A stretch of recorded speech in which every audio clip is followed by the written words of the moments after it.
everyone, welcome back to my channel. If you're new here, please don't forget to hit the subscribe button, like this video and share it to your friends and your loved ones. Thank you guys for tuning in once again. In today's video I have a special guest. I think if you've been following me from like years ago, you must have seen her on this channel. So yeah, this is my very good friend Sarah, Dr. Sarah. Thank you. And we are here to give you guys. I hear drum rolls.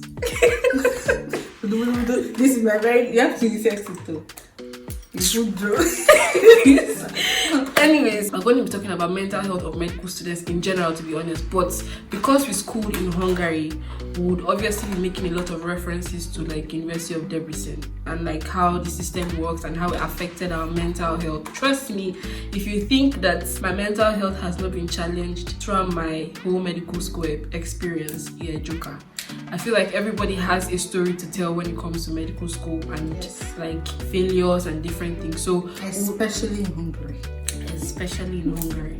So we're just going to be highlighting some factors or key factors that literally influence our mental health and the best possible way to coping strategies basically. But it doesn't have to work for you, just a disclaimer, because different things work for different people. The tips that we're going to give you guys will be tips that helped us or helped some of our friends and who think that it's going to be beneficial to you. So if you like this kind of video, then keep on watching.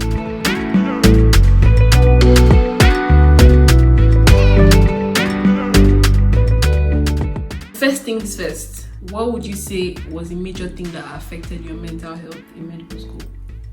It was the lecturer's attitude, the professor's attitude. Yeah, that's like I'm always trying to improve, and I actually respect people that have done things, before me. Maybe it's because I'm Nigerian. Yeah, I think that plays a huge factor. And so when somebody that you respect so much tells you that you should quit medical school because you don't know anything, you will want to quit. That's just all I want to say. Yeah, it was third year so in this school we have grading system 1 to 5. 1 is fail, 2 is pass, 5 is the maximum. And so normally in this school, in the University of Debrecen, we have to do oral exams. You go in, you pick topics blindly, and that's what you're going to talk about. So I picked my 4 topics. It was pathology, and Peter Mona was my examiner. If you know what I'm talking about, you already know something's going to happen. I like this video. So I finished talking, pouring out my heart, I had an issue with one of my histology slides. I finished talking. Even before I finished talking, he wrote down a grade. So when I finished talking, he now looked at me and just said, "You don't deserve this grade." As I was about to go out, I said, "Okay, let me open the book." Actually, I thought he gave me a 4. And then I opened the book and he gave me a 2. Do you know what's less than a 2? Fail. 1 is fail. So he said you don't deserve it. You're laughing. He wasn't you don't deserve to even pass. Can you imagine? After speaking your heart, that's Peter Mona for you. I went to another exam in internal and they asked me a question and he was like, "Do I even study?" What? If you see the way it was, the like facial expression too is like very, very demoralizing. Who thinks like that?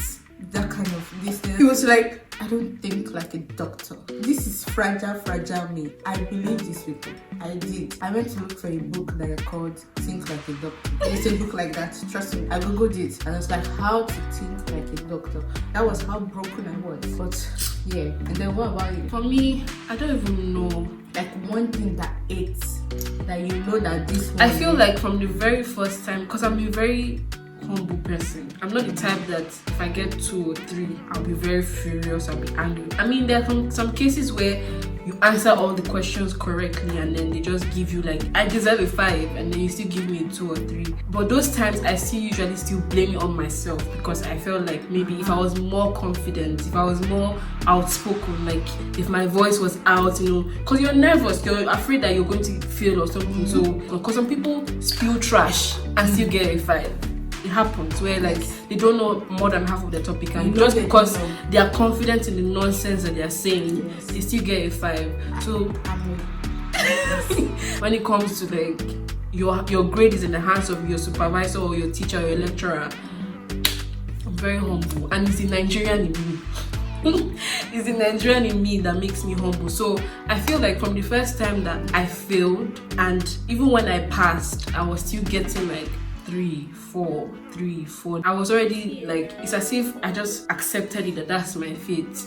And I was and that made me never confident in myself, because it's like no matter how good I was never going to get a 5, 3. So it's almost like when they pass it, they're doing you a favor. Do you understand? So half of the time I was always working with that mentor, which is very bad. Because of that, anything they tell me, it's like I automatically just took it. The other time somebody told me that I am not fit to be a gastroenterologist, like I'll they do say things like that. The guy told me confident, but meanwhile the guy was mean towards me. It just made me just, I don't know, think that I was never good enough.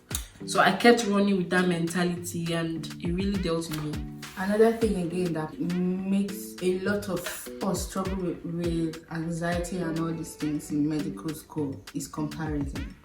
In as much as you're putting in, you have your peers, because you have your classmates, and sometimes you have other Africans and Nigerians in your class as well. And those ones, you have people that have fivers, and just good in general. So there is this, what are you doing that I'm not doing? There's also a lot of pressure from home as well. And for me, that was not the case. But those that have there is serious. I've seen people that they don't get a 5, they cannot. They better get. There are times where I know that I have read so hard. It's not just reading. I've answered all the questions that you can possibly ask me, but for some reason you give me a 4. Why can't you just give me a 5? To not make it so medical, because I know that that's what the topic is about. But I also want people that are not in medical school to relate to this kind of things, because a lot of things will challenge your mental health, like a lot. Being in college, like just going to school, whether it's law school or whatever, it just challenges your mental health, because you hear all manner of sorts from people, you see all manner of things, and it's like, where do I even fall in? Like, is this even where I'm supposed to be? Start questioning yourself. So now that we have said, okay, you might get depressed, you might feel anxious, just frustrated, you might start developing panic attacks in medical school, just out of your control. So how can you cope? Because let me tell you, it's is very hard to, I don't know, but medical school makes life come at you a lot faster, I think, than other specialties. You can't compare, because for the first year, dealing with actual dead bodies, like, I don't know, the life in general, just, you feel everything really a lot, like, I don't even know how to explain it.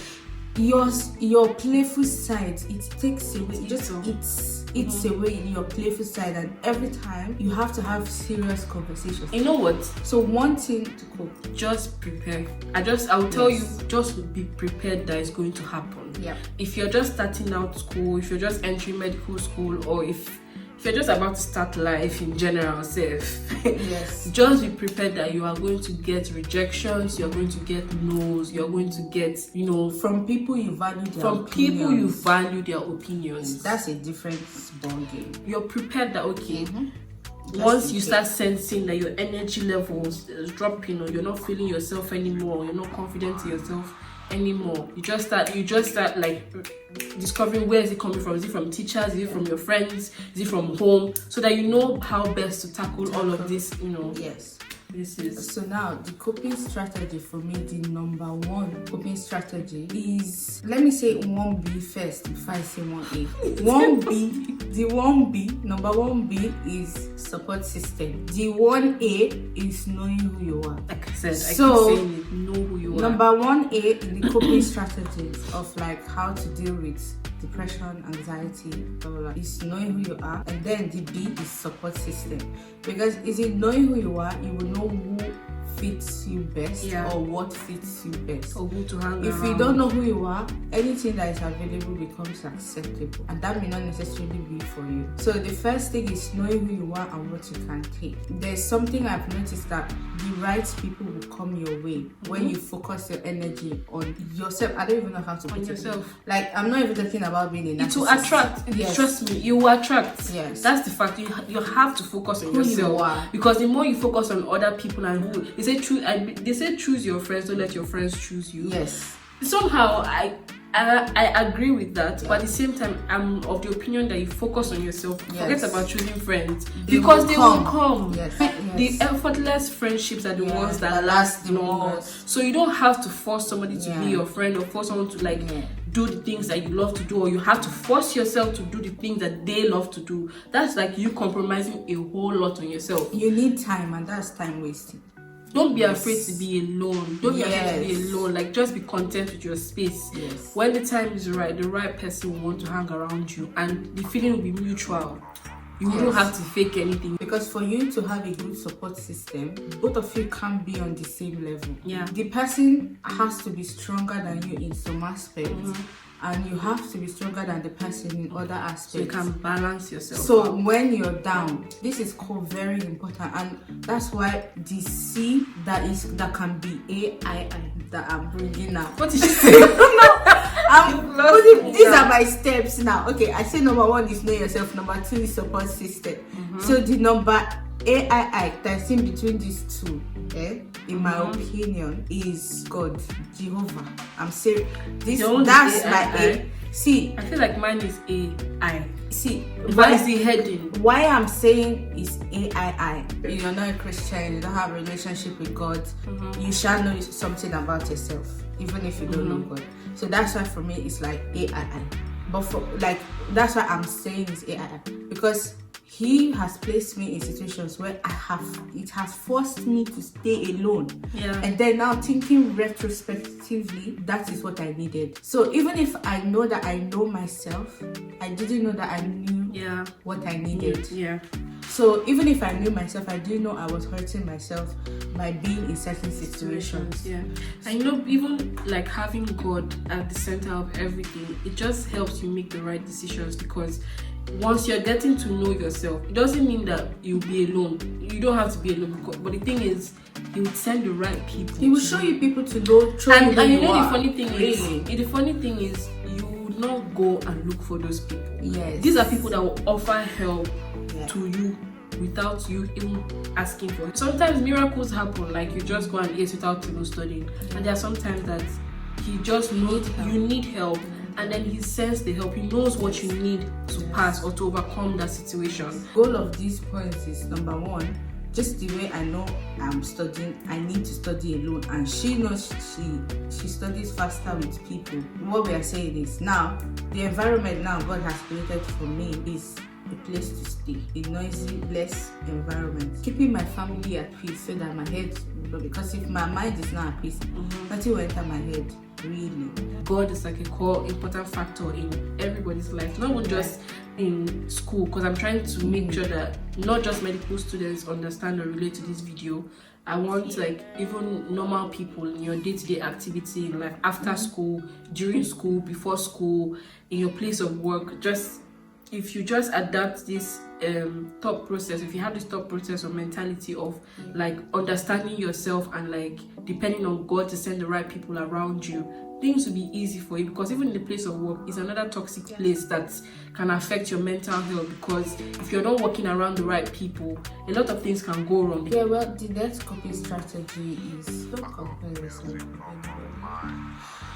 I don't know, for some reason I really don't compare myself, and for some reason I always find a reason why, like I should not. You might think that you have it bad. Someone has it worse. It's not even someone has it worse. That person that you're comparing yourself with, when you speak to the person, if that person is willing to own up, most of the time they don't even have it half as much as you do. It's such a waste of time. It's such a waste of time. You know, when I found it, it's not like I had to find that out, but like everybody's journey and life path is different. My own life journey, where I'm headed, is different from where you're headed.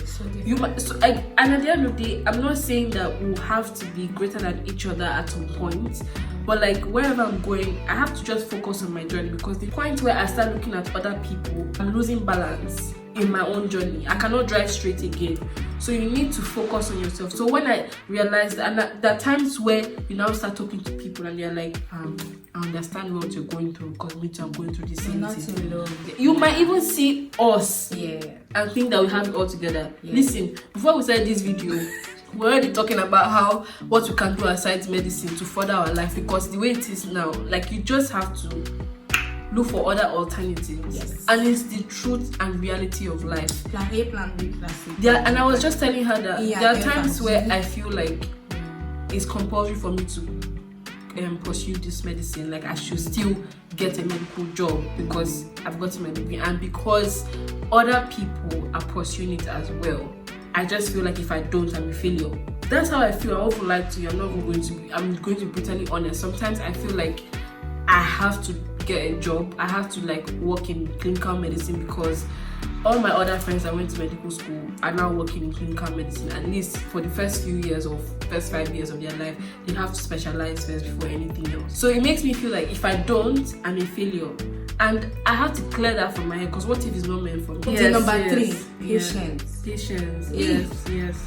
It took time for you to feel how you're feeling, so it will take time to get out of it. Yeah. Seriously. So don't rush yourself. Like I keep saying in my other videos, don't be too hard on yourself. You know why? Just take it one day at a time. Sorry for the breaking transmission, guys. Anyways, what I was saying was, when you feel stuck, or if you feel stuck, try and look back at the things that you've overcome in the past, because it's going to help you have hope, or have like a reason to like not give up. Yes. I also believe that if you can have a jar, because I also thought of this thing before, have a jar of like anything, when something good happens to you, or when you have like a testimony or something, write it in there. Just write it and then put it in there. You can also have a separate jar and just call it God, and then if you have any prayer requests, or if you have any like heart desires, you write it in there, and then when it's been answered, you transfer it here, so that it sort of makes you, or it keeps track, and then like you see that actually you're not alone. You get like things are actually working for you, because we easily forget a lot of things that has happened. And I was saying that if I was not supposed to be here in Hungary, I wouldn't have come, because there are too many obstacles, and we could have easily given up. Yes. And I understand if you don't feel that way. I can understand if you feel like you're abandoned, and it takes a while. You just have to keep reminding yourself that it will happen. And then talk to people. If there's anybody that you want to talk to about like how you feel, like having that one person that you can trust and that you can be vulnerable to. You don't have to be vulnerable to everybody. Just based on how the vibe that is strong enough. Like strong enough, and then the person is willing to listen. Yes. There are things that these things maybe making money or life. It doesn't matter to some certain people, because all they want to do is live. All they want to do is have a roof over their head. I was there. All they want to do is just survive. And like, you have a roof over your head, you have food to eat. All you're just looking for is a job. Why not just be grateful for that little thing that you have? Because with a grateful heart, more things will be coming. More, because the more you be positive, the more you're positive, the more positive things will happen to you. So when you have that negative energy around you, you attract negative things, because it's just your vibe. There are some things I feel like life, I don't want to say time, I just say life teaches us in general. There are some things that you need time to pass for you to master. Patience, and this been grateful is one of them. You just need reference, and if you don't have enough life experiences to reference to, you can't conjure these things. Some people you can relate to their story, but when it's yours, it's a different ballgame. So it's easier for you to believe, because it has happened. It's just like there is a place of empathy life puts you through. You need time, so give yourself that time. Give yourself that time. Don't be hard on yourself. Don't be hard on yourself. You're failing it. Trust me, you're not the only person. They might graduate before you, but you get a job before them. There are times where you want to give up. Listen, I know. Yes. But just have it at the back of your mind that these things will happen. You will fail exams. You might not even fail in school. You might fail in life. In planning properly. You might feel, when I say in life, I mean like after school. Yes. You might feel like in looking for a job, you might get rejected. You might get a job and lose the job. A lot of no's, even if it's your own business, you might feel like businesses. You might need to start all over. It is just life, honey. It's life. So don't be hard on yourself. It's extremely overwhelming at that particular time. But just know that it will pass. And when it passes, nobody will remember. Because the lessons you learn now, it will help you in future. I have failed before, and I know how, like, I still gathered myself again to move ahead. I was sad, I cried, everything. It will happen. You start doubting yourself again. It is going to happen. There'll be a lot of self-doubt, but it doesn't cripple me. Whereas somebody that has never failed before, coming out to this outside world now and then failing at, like, this is when things should be going smoothly because I've never failed before, is now when they'll fail. Who knows what they can do? Do you get? So just take every thing that happens to you as a life lesson and experience. No knowledge is wasted. Like, no knowledge is a waste. It will come in handy. How you tackled yourself to, after failing an exam, get back up and then pass the exam again. The strength you had is it just tells you you're strong. Because you're resilient, because it's going to help you in future. Because the times where you have to, it's like looking like you have to give up, or let's just forget this thing. You go at it again, you give it your best, and you end up being successful at it. No man is an island. That's basically it. We need each other. We do need each other. I cannot be ashamed of anything. Me too. Listen, I can't be ashamed of any. Oh, my account is red. I'll tell you both with my chest. Yes, it's red. But to get to a point where it will be green. Because I know it. Because I know it to be green. I don't look down on anybody, not even one bit. And I think anybody that knows me knows that. Like, I look at everybody the same way, as long, because everybody has something to offer.